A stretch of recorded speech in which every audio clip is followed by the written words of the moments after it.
মন বাড়িয়েছে। লিখনিতে ফাবিয়া আহমদ। আব্বা তাড়াতাড়ি আহেন, এক শহর পোলা কুত্তার মতো ভাইরে পিটাইতেছে। ভাই বাঁচত না আব্বাজান, জলদি আহেন।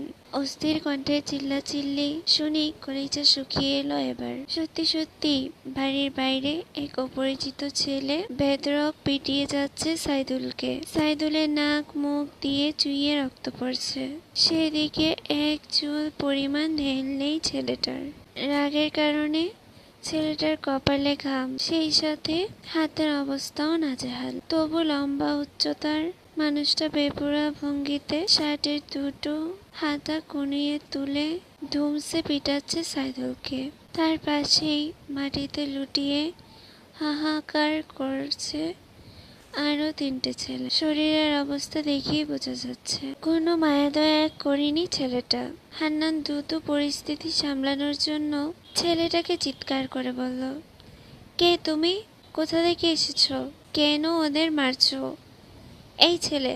যতটা কঠোর হলে এই ছেলেকে দমানো যায়, সেই ভাব ভঙ্গিতে বললেন হান্নান। কথাটা কানে যেতেই হাতের বাসটা যেন ক্ষণিকের জন্য থামলো। ছেলেটার নাম মাহতিম আনসারি এবং সে পরিবার সহ গ্রামে ঘুরতে এসেছিল। পথিমধ্যে বড় বাজারের মোড়ে 4টে বখাটে ছেলে মাহতিমের চাচাতো ফুফাতো বোনদেরকে বিশ্রী ইঙ্গিতে কথা বললে মাহতিম একটুও ছাড় দেয় না ওদের। ভয়ে ছেলেগুলো বাইক নিয়ে পালালে মাহতিমও জিপ ছুটিয়ে ভয়ঙ্কর ভাবে ধাওয়া করে একেবারে ভাইকে সব কটাকে মাটিতে ফেলে বাঁশ তুলে অনবরত পিটাতে থাকে।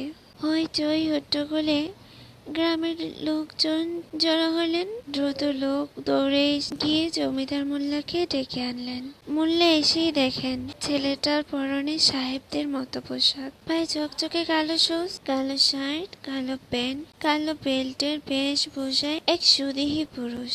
গায়ের রং ধবধবে সাদা না হলেও উজ্জ্বল বর্ণের, মানানসই সিল্ক টোন তার।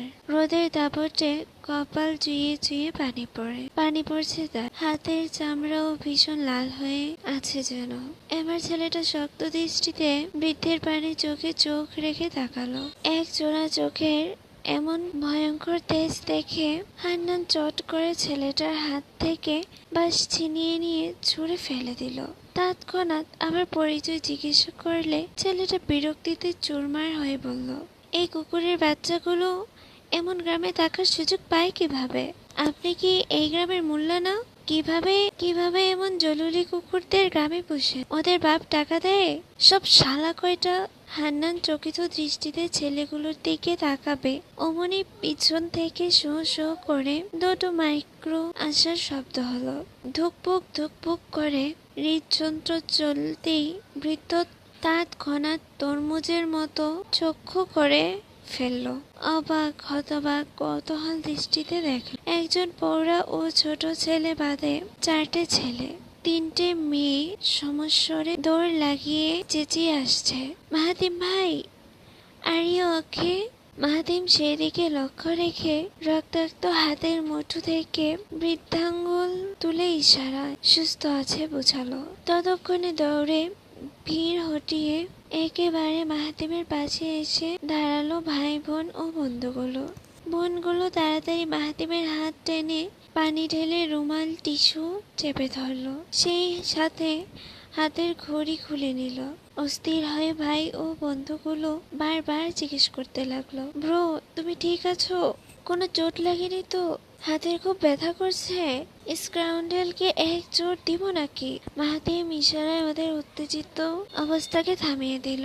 ঠান্ডা ও শান্ত হতে বললে ওদিকে হান্নান তখন কপাল ভাঁজ ফেলে পৌরার দিকে চেয়েছিলেন। হঠাৎ সখীর সহাস্যে চেঁচিয়ে বললেন, মার্জা আম্মা তুমি? কি নসিব গো খোদা! এই সরে দাঁড়া, তাড়াতাড়ি সরে দাঁড়া, আমার মার্জামা এসেছে। মা গো, আসো আসো, এদিকে আসো।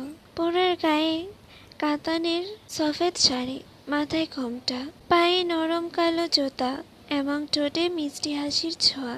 ঠিক ডান পাশে মায়ের সাথে আসছে 12 বয়সী মাহদি। মায়ের দেখা দেখি বৃদ্ধর পা ছুঁয়ে সালাম করে ফেলো। তখন মার্জা প্রসন্ন কণ্ঠে বলল, আপনাকে দেখতে এলাম বাবা মশাই। আপনার ভিটে বাড়িতে নির্মল হাওয়া খেতে এলাম, কিন্তু আসার সময় যা হলো, কোথাও আটকে গেলে বৃদ্ধ আড়ষ্টই হয়ে পুরো ঘটনা জানতে চাইলে মার্জা সব খুলে বলল। সব ঘটনা শুনে প্রচন্ড ক্ষেপে গিয়ে সাথে সাথে 50 হয়ে ডেকে ওদের বিচার করে নির্দেশ দিল। কুটুম নিয়ে বিশাল বাড়িতে উপস্থিত হতেই আপ্যায়নের ধুম পড়ে গেল সবার। হান্নান মোল্লার বয়স 61। 18% জমির উপর ভিটে বাড়ি স্থাপিত করেছেন তিনি। গ্রামের মোল্লারূপী বেশ খ্যাতি ওনার, তবে একমাত্র জমিদার হিসেবে এখনো নাম যশ সুখ্যাতি রয়েছে তার। 3টা ছেলে আছে, সেই সঙ্গে 3 ছেলের বউ। প্রথম ছেলেটা গত হয়েছে 7 বছর হলো। দ্বিতীয় ছেলেটা গ্রামের হেডমাস্টার। তৃতীয় ছেলেটা কাতার প্রবাসী। মোল্লা বাড়িতে কয়েক যুগ পরে যেন আগমন হলো কুটুমের। হান্নান সাহেবের বন্ধুকন্যা কত যুগ পর এসেছে। পথে মধ্যে এমন দুর্ঘটনার কথা শুনে ব্যথিত হলেন খুব, কিন্তু খাতিরের জন্য লেগে পড়লেন সবাই। প্রচন্ড রূপে মেজাজ খারাপ হয়ে আছে মাহাতিমের। এখানে আসে ওর ভুল হয়েছে। মা কসম না দিলে কখনোই আসতো না এখানে। মাহাতিমের ফুফাতো বোন নীতি ও প্রতি পায়ের উপর পা তুলে লেবুর শরবত খাচ্ছে। একটু পর পর মাহাদি এসে বাড়ির রিপোর্ট দিয়ে যাচ্ছে। চাচাতো ভাই স্বামীর সাবেক শার্টের কলার টেনে সোফায় বসে আছে। বন্ধু সিয়াম সবেক তোফ গরমের জ্বালায় অতিষ্ঠ বোধ করছে। এইদিকে সবচেয়ে ছোট চাচাতো বোন ফারিন ঘুর ঘুর করে পুরো বাড়ি দেখছে। বাড়ির দোতলা থেকে 4 জোড়া চোখ অতিথি দেখার জন্যই অপেক্ষা করছে। কখন দাদা ভাই তাদের খাবার ঘরে ডাকবেন সেটার জন্য প্রহর গুনছে। 3 জনের পরনে ভিন্ন রঙের শাড়ি থাকলেও কেবল একজনের শাড়িটা সাদামাটা। মনিদের থেকে দূরে দাঁড়িয়ে আকাশ দেখছে মানবীটা। গ্রামের রেওয়াজ ও বহুদিনের ঐতিহ্য হিসেবে সব মেয়েদের শাড়ি পরার নিয়ম। বাকি 3টা বোন দোতলা সিঁড়ি ধরে ছেলেগুলোকে দেখার জন্য ছটফট করছে। একটু আগে জানতে পেরেছে বাড়িতে অনেকগুলো সুন্দর সুন্দর ছেলে এসেছে। সবাই দেখতে লাজাবাব, এক একটা জম্পেশ রূপবান। মেয়েগুলোও সুন্দরী এবং পোশাক আশাকেও ফিটফাট। এগুলো শোনার পর থেকে প্রচন্ড উৎকৃষ্টায় অস্থির হয়ে আছে সুরাইয়া, সাবা, শাহনাজ। হালকা গোলাপি সুতির শাড়িতে ভোতা মুখে দাঁড়িয়ে আছে মেহেন। হঠাৎ সুমাইয়া যেন শাহনাজের উদ্দেশ্যে চিল্লিয়ে উঠল, আপু আপু, এই দেখো ওরা আসছে। ওদের খাবার করে দাদাভাই ডেকেছে, তাড়াতাড়ি দেখো আপু, তাড়াতাড়ি। সুমাইয়া থামতে দেরি অমনি একে একে সবগুলো ছেলে ওদের দৃষ্টি সীমানার বাইরে চলে গেল। প্রচন্ড স্পিডে ধুক ধুক করতে থাকা যুবকটা আরো বেতাল ভঙ্গিতে ছুটতে লাগলো।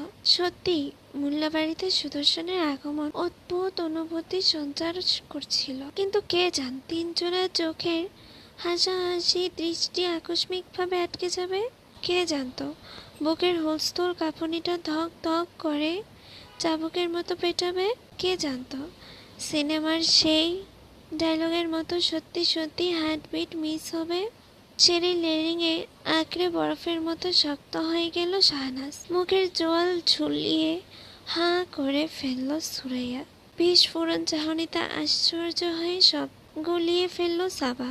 সকলের হইচই চিল্লাচিল্লি যখন সহসা থেমে গেল, তখন কৌতূহল মনে পিছু তাকায় মেহনুর। 3 বোনের অমন ভঙ্গি দেখে সাথে সাথে ভ্রু কুঞ্চন করে দোতলা থেকে নিচে দৃষ্টি ফেলল। অমনি শরীরের প্রতিটি পশম কাঁটা দিয়ে সূচের মতো বিঁধল।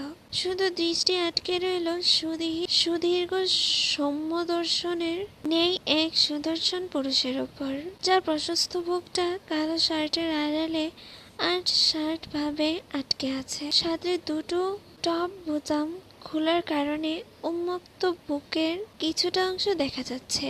লোভনীয় বস্তুর মতো, নয়তো অনেকটা কাঙালের মতোই তাকিয়ে আছে তার বিশাল বুকের দিকে।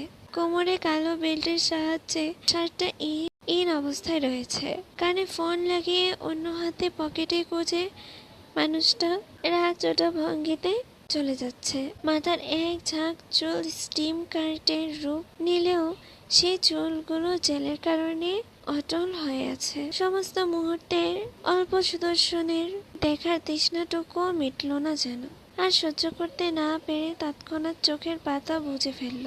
কেউ জানে না আগামীকাল কি আসতে চলেছে, কেউ কিছুই জানে না কি হতে যাচ্ছে, কিভাবে মুখোমুখি হবে এই মানুষটা। কেউ কি বেঁকে বসবে শেষমেশ, নাকি অপেক্ষা করছে অন্য কিছুর ক্ষণকাল।